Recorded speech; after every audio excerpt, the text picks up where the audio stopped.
Alright guys, we are back for podcast number 4 of season 6, The Substitute.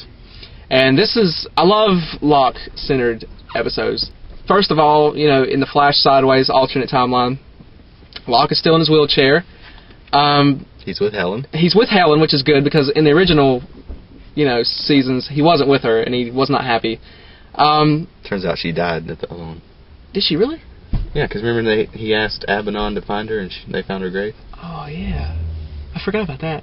See, that's terrible. He meets Hurley, because Hurley parked too close to his van, and Locke has a wheelchair-accessible van. Yeah. Hurley's all apologetic. She's like, dude, I'm sorry. Here, let me hook you up. I'll get you a job. And he says everything's going to be cool. Yeah. So Hurley's like just an awesome guy. Rose is the boss. Mm-hmm. They have a conversation about how Locke says, he wants to have a construction job. And she says, no, you're not suited for that kind of job. And he's like, don't tell me what I can't do. And he's like, she tells him that he needs to be realistic. I have terminal cancer, so yeah, I do. Locke goes back home. We find out that, well, first Helen suggests that Locke call Jack, because she thinks Jack can help him. And Locke says that there's no such thing in miracles. And Helen disagrees and says that there are miracles, and that she doesn't want him any way than he already is. Yeah. Basically saying, I don't care if you walk. Because Locke's whole thing was he felt bad about not being able to walk her down the aisle because he wanted to get married to her. What? Passionate embrace. Passionate embrace, I mean, that's the only way to describe it, really. He gets a job as a substitute at a high school, and it's really cool because we see that he's teaching physical education. Yeah. And we see Ben is a teacher. Or Mr. Linus, I guess. Mr. Linus is talking about, people not cleaning out the coffee machine. He sees Locke. They shake hands, Ben's like, Benjamin Linus, European history.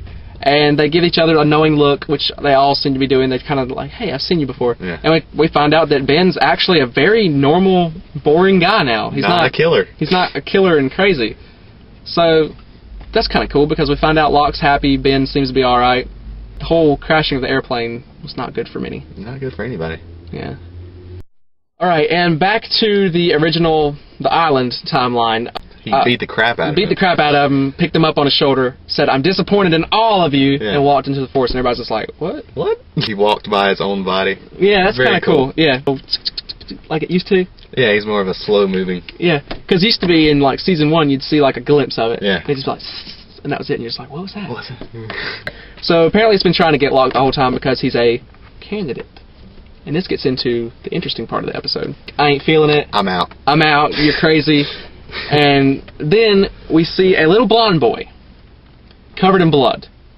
So, for one thing, you notice the smoke monster / fake Locke sees this kid and is visibly freaked out. Yeah.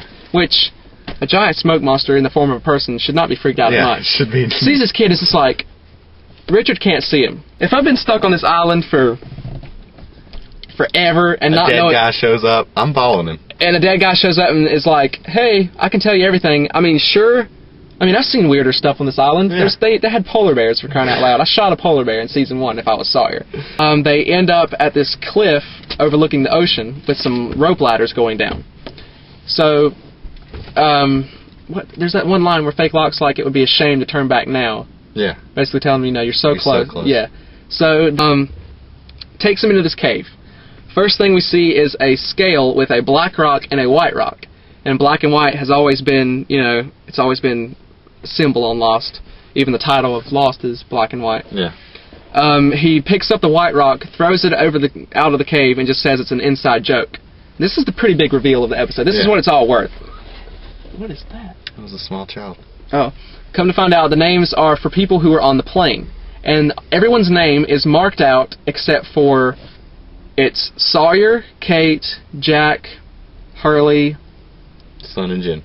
Well, it just says Quan. Sun or Jin. That's 4, Locke. 8, 15, 16, 20. Yeah, and Locke. Yeah. And their names are not crossed out. And Said. Said, Jirah, Yeah. And beside each of their names is a number. And it's one of the numbers. And that the whole purpose was to make them a candidate to take over Jacob's job once he died. Now, this is me. I was like, finally. Numbers. Fake Locke says Jacob had a thing for numbers. And that was it. That was it. I really don't want that to be the only explanation for the numbers because that doesn't explain why Desmond had to put the numbers into the computer, why the numbers were on Hurley's card, lottery ticket. Why they were on the hatch. We'll cut that part out. Promise you will. And he gives Sawyer 3 choices. He says, stay here, see how it all plays out, and maybe your name will get crossed out. Or take over the role of Jacob and protect the island and be a candidate. Or leave. Or leave with him. He says, well, hell yes. Why can't he just fly across the ocean? I don't understand it. Yeah. I hope I see him get, like, engulfed in the smoke and just ripped apart. Is that terrible? Don't you die on me. Don't you die. And then he dies. Yeah. The blonde-headed kid said, you know the rules, you can't kill him. It could just be like they have free will. You know, you can't make them do something. Yeah, that kind of thing. That's why Locke can't just say, Sawyer, you're coming with me, I think I'll just carry you as the smoke monster and you'll just do it. He has to kind of trick him into it. Next week's episode is called Lighthouse. It's about Jack, I think. Or Jack or Hurley one. Their names aren't just scrawled on a... Scrawled.